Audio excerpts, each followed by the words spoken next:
We continue the impact of climate change on gender inequality. And here we look at either other climate change issues that make women more vulnerable.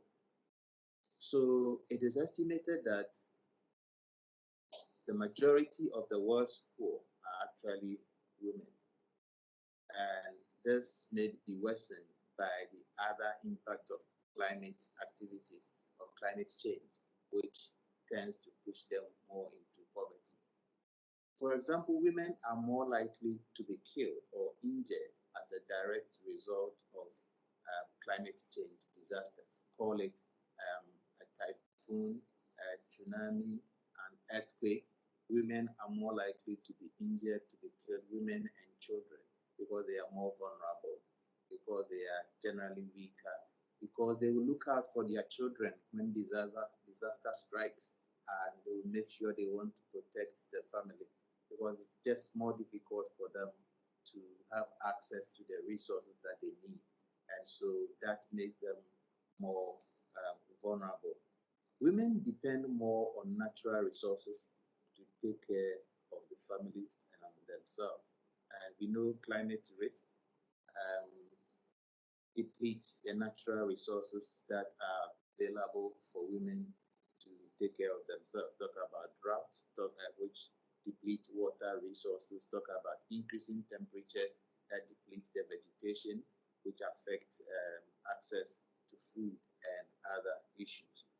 Now, female-headed families actually may find it difficult to survive climate-related risks. For example, sometimes they may have to leave and go and find new locations to live because climatic conditions have changed, weather conditions have changed, water is no longer available, temperatures are just too high. And so women often tend to migrate with their children to find new places, new locations to live, just to survive the, the climate change. Women rely on less assets.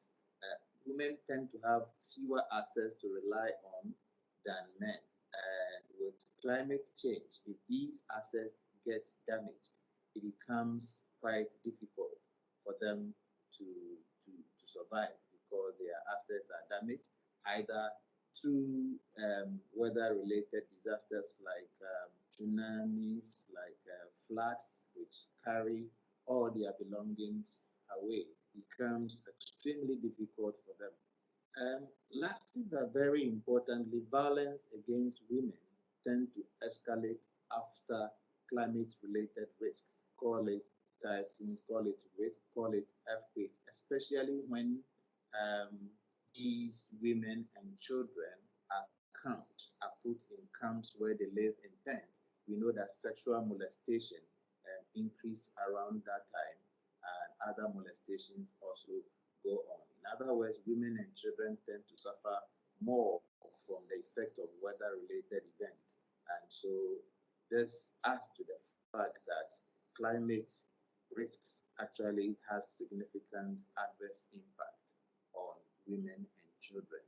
And so again, to ensure equality and inclusion, there is the need to address climate risks.